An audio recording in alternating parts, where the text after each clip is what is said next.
Invitamos a Gabriel Espósito. Gabriel es un amigo.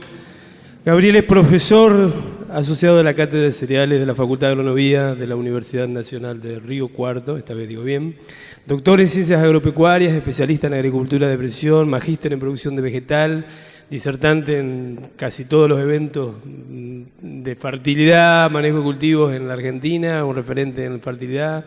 Así que bueno, estás en tu ámbito, 15 minutos como a todos. Bueno, vamos a aprovechar lo que presentó Paula, porque la idea es de cómo hacemos manejo por ambiente de cultivos. La estrategia pasa por delinear modelos que nos ayuden a la toma de decisión a nivel de distintos ambientes dentro de los lotes.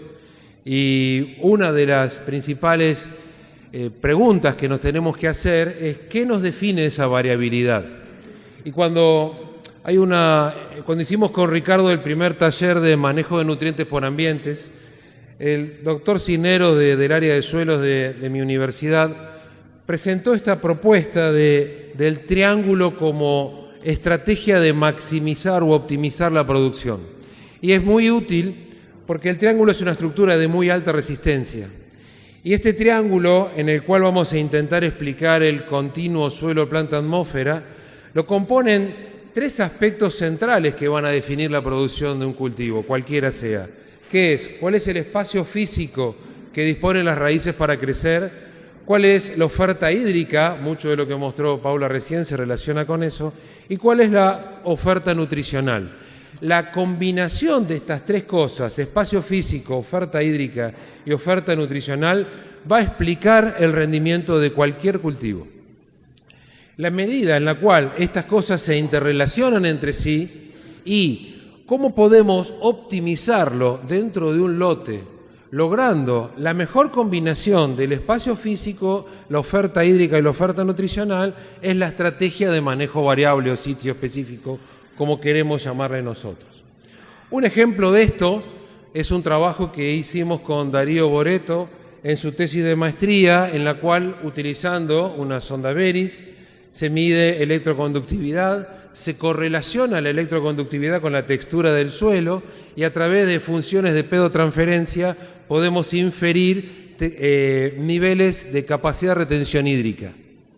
Entonces uno tendría de manera variable adentro de un lote cómo varía el balde de agua que le estaríamos ofreciendo al cultivo. Esto del espacio físico y la oferta hídrica. Concomitante con esto y con los datos de elevación y a través de determinar índices de topografía y con un trabajo que hizo Darío corriendo detrás de cada lluvia, uno podría correlacionar precipitación efectiva. Entonces, juntando capacidad de retención hídrica y precipitación efectiva, para un año climático determinado, uno podría llegar a tener mapa de oferta hídrica para un cultivo. ¿Esto qué sería? Cada cuadradito de estos, cuántos milímetros de agua totales dispuso un cultivo determinado. Utilizando funciones de eficiencia en el uso del agua, uno podría aspirar a niveles de rendimiento. Creo que esta es una línea de trabajo que la tenemos que profundizar porque nos podría estar dando una idea de rendimiento posible de obtener ante distintos escenarios climáticos. Rendimiento variable, mapa de rendimiento variable posible de obtener ante distintos escenarios climáticos. Ahora, una vez que logramos delimitar estos ambientes, una vez que decimos, bueno, mi suelo tiene variabilidad en la oferta hídrica, tiene variabilidad en el espacio físico o en la oferta nutricional, ¿cómo la manejamos? Y aquí entra lo que está directamente relacionado con la asignatura en la cual yo trabajo, que es manejo de cultivos. Entonces, tenemos que empezar a optimizar a través del potencial de rendimiento posible de obtener para una combinación sitio-año, la fecha de siembra, la genética, la densidad, la nutrición, la sanidad, la calidad, etc. Y en este contexto, cada cultivo tiene su particularidad. Si uno habla, por ejemplo, de trigo, la combinación de fecha de siembra va a ser aquella que me permita la optimización de la mejor fecha de espigazón. Y es probable, o no, hay que evaluarlo, yo no lo tengo evaluado, que en distintos ambientes dentro del mismo lote justifiquen diferentes fechas de espigazón. Entonces es probable que fecha de siembra variable en trigo impacte sobre el rendimiento. Donde sí tengo bastante experiencia y estoy seguro que eso lo hace es en el cultivo de maíz. Fecha de siembra variable de maíz dentro de un lote, hemos encontrado impactos en el margen económico de los lotes del rango de los cientos de dólares por hectárea. Y aquí hay un desafío que tenemos que incorporar en la Argentina.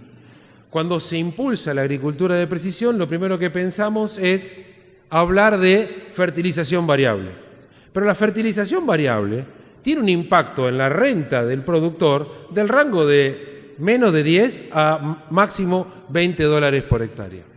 Pero en Argentina, sembrar temprano una loma arenosa en un año posiblemente no muy bueno implica una pérdida de rendimiento muy grande, o sembrar tarde un bajo fértil con muy buena disponibilidad hídrica en un año determinado puede implicar también una pérdida de rendimiento muy grande. Este año hemos evaluado impactos de rendimiento de maíz por fecha de siembra del rango de 5 a 6 toneladas por hectárea. Cuando uno mantiene constante prácticamente la mayoría de los insumos, comprende que el impacto en el cambio en la fecha de siembra en algunos ambientes está en el rango de 200 o 300 dólares por hectárea. Y es una práctica que no la estamos aprovechando apropiadamente en la región. Eso se puede también asociar con genética. Hay ambientes que van a demandar niveles de genética de maíz o de soja completamente distintos porque se adaptan mejor a determinadas condiciones ambientales. Cambiar la densidad, como ya lo dijimos, tiene un impacto importante, sobre todo en el cultivo de maíz. La nutrición es la práctica que más se asocia a trigo, soja, maíz, girasol y sorgo. Manejo sanitario variable, está habiendo una creciente oferta de maquinaria que está permitiendo hacer esto, y un concepto nuevo es empezar a cosechar los campos de manera variable y con eso manejar calidad de producto comercial variable. Por supuesto que todo esto depende de cada cultivo y como tenemos muy poco tiempo, yo voy a mostrar un efecto de lo que es el manejo de la densidad y su interacción con la oferta nitrogenada en el cultivo de maíz de manera variable, y voy a mostrar un modelo que estamos desarrollando para poder hacer manejo variable de la densidad en interacción con el nitrógeno en el maíz. Para eso vamos a remitirnos a repasar estos conceptos de ecofisiología básica sobre el cultivo de maíz en su relación con la densidad. Cuando uno mida la producción por planta en función de la tasa de crecimiento por planta en el periodo crítico, la mayoría de los cultivos presentan una relación lineal. Esa relación lineal, trigo, soja, girasol, sorgo, colza, está explicando que no haya impacto en la densidad sobre el rendimiento del cultivo, dentro de un rango de densidades lógicas de utilizar. En el caso del maíz, este comportamiento cambia porque el maíz, al tener su órgano relegado, puede abortar fácilmente la espiga en condiciones de estrés, y como trabaja con una espiga, a lo sumo 2, se satura en condiciones de máxima oferta ambiental por planta. Entonces, este comportamiento no lineal, sino en realidad es un comportamiento matemático hiperbólico, está explicando que el maíz responde a una función denso-dependiente de tipo cuadrática, en la mayoría de los casos, donde en la medida en que vamos mejorando el ambiente, va mejorando la cantidad de plantas que está soportando ese lugar y por lo tanto va aumentando el rendimiento. Entonces esto ya está dando una idea de que si tenemos ambientes de distinto nivel productivo, deberíamos utilizar distintas densidades de siembra. ¿Qué pasa con su interacción entre la cantidad de nitrógeno que le vamos a dar a cada ambiente, como mostró Paula recién, con la densidad de plantas que vamos a utilizar? Para eso venimos haciendo en estos tipos de experimentos, donde ponemos 4 niveles de nitrógeno crecientes con 4 densidades, en combinación con 4 densidades, para ver si existe una interacción entre la oferta nitrogenada y la densidad de siembra. Si la interacción existe, las recomendaciones de densidad que desconocen la oferta de nitrógeno están mal planteadas, y las recomendaciones de fertilización que desconocen la densidad son incorrectas. Los resultados de algunos de estos experimentos, ya tenemos más de 30, están demostrando que en todos los casos la interacción N por D fue significativa. Ahí vemos la curva típica de aumento de rendimiento conforme la densidad, que está acá abajo, cuando uno no fertiliza con nitrógeno, y cómo esta curva se va desplazando a medida que el ambiente se va enriqueciendo con nitrógeno. Obviamente que el agua va a definir mucho de la forma de esta sábana. Entonces, este es un sitio, aquí hay otro. Aquí, por ejemplo, un sitio con menos oferta hídrica puede provocar disminuciones importantes del rendimiento por aumento de la densidad. Tenemos otro sitio, otro. En todos ellos, la interacción N por D fue estadísticamente significativa. Como consecuencia de ello, tenemos que considerar este efecto de la densidad por nitrógeno. Y para eso vamos a volver a este gráfico, para poder entender qué pasa con la densidad en la producción por planta del cultivo de maíz. Cuando uno piensa en la densidad óptima, aquella que me dio el máximo rendimiento, habitualmente no está en la máxima capacidad productiva por planta y está bastante lejos de la mínima capacidad productiva. Aproximadamente entre el 70 y el 90% de la producción se ubica ahí. ¿Qué pasaría si el ambiente empeora? Yo tendría que tratar de volver a ese óptimo y la forma es quitando plantas. ¿Y qué pasa si el ambiente mejora? Debo volver al óptimo agregando plantas. Cuando uno hace 4 experimentos de fertilización de densidad de maíz, como se pueden ver acá, fíjense que el óptimo para este ambiente está aquí, aquí, aquí y allá, y eso implicaría que habría una relación lineal entre las distintas densidades óptimas en diferentes ambientes. Y la pendiente de esa relación me estaría dando la productividad por planta en el rango de la densidad óptima. Otro híbrido debería tener otra tendencia y otro híbrido podría tener otra tendencia. Entonces, la genética es la que empieza a definir esta productividad por planta. Evaluándola en varios experimentos de densidad que hemos realizado con diferentes híbridos del mercado en la Argentina, junto con Cecilia, hemos visto que la productividad media se puede establecer fácilmente, que eso depende del híbrido y que es bastante estable, tiene un coeficiente de variación bastante bajo.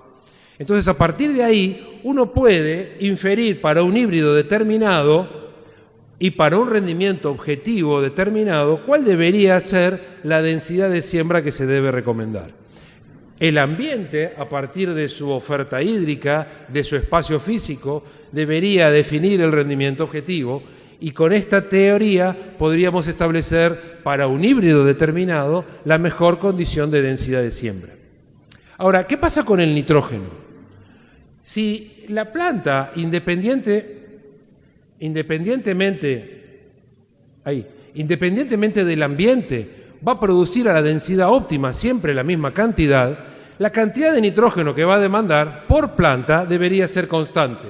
Y esto es lo que demuestran estos resultados, que independientemente de la dosis de nitrógeno, el nitrógeno por planta para la densidad óptima se mantiene estable en un valor promedio de 2,3 gramos de nitrógeno por planta, entre lo que ofrece el suelo más lo que agrego por fertilización.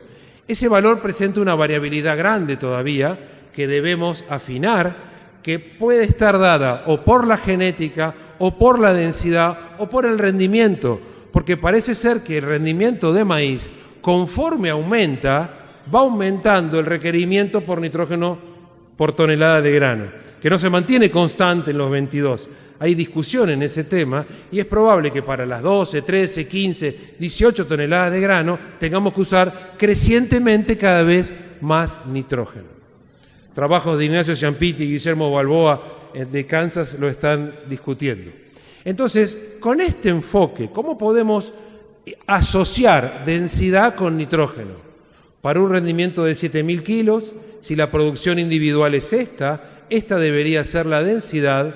Si la si esto es lo que total tengo que tener, 2,3 gramos de N por esta cantidad de plantas, este debería ser el total de nitrógeno por metro cuadrado. Si esto es lo que me ofrece el suelo en B6, esto debería ser lo que tengo que agregar. Y para un rendimiento mayor, utilizo los mismos análisis. Por lo tanto, puedo llegar a este rinde con esta densidad, con este nitrógeno, o a este rinde con esta densidad y este nitrógeno. Y esto permite, una vez que está zonificado un lote, una vez que defino para esas zonas rendimientos objetivos posibles de alcanzar, tal vez a través de la oferta hídrica para cada ambiente, considerando un híbrido determinado, definir cuál debería ser la densidad de siembra a utilizar y un muestreo de suelo por zona de manejo en B6, cuánto nitrógeno tengo y cuánto nitrógeno debería aplicar para que cada planta cuente con estos 2,3 gramos de nitrógeno por planta. Estudios últimos que empiezan a discutir y a validar esta teoría nos están demostrando que frente a planteos de productor buenos, para buenos niveles productivos, la falta de optimización simultánea N por D conlleva una pérdida de retorno a los dos insumos de $68 por hectárea y que en estas condiciones se validan 3,4 gramos de nitrógeno por planta como el óptimo y una producción por planta de 136 gramos para este híbrido, y otro ambiente más árido, más complicado, con menos oferta hídrica, con un planteo de un productor con este rendimiento, la optimización simultánea da un rendimiento mayor y no haberlo hecho significó una pérdida de retorno del orden de los $19 por hectárea, y también estamos validando dentro de ese mismo rango el nivel de nitrógeno por planta y la producción por planta. Lo que dije y parte de lo que no dije lo pueden ver en alguno de estos sitios, y muchas gracias por su atención.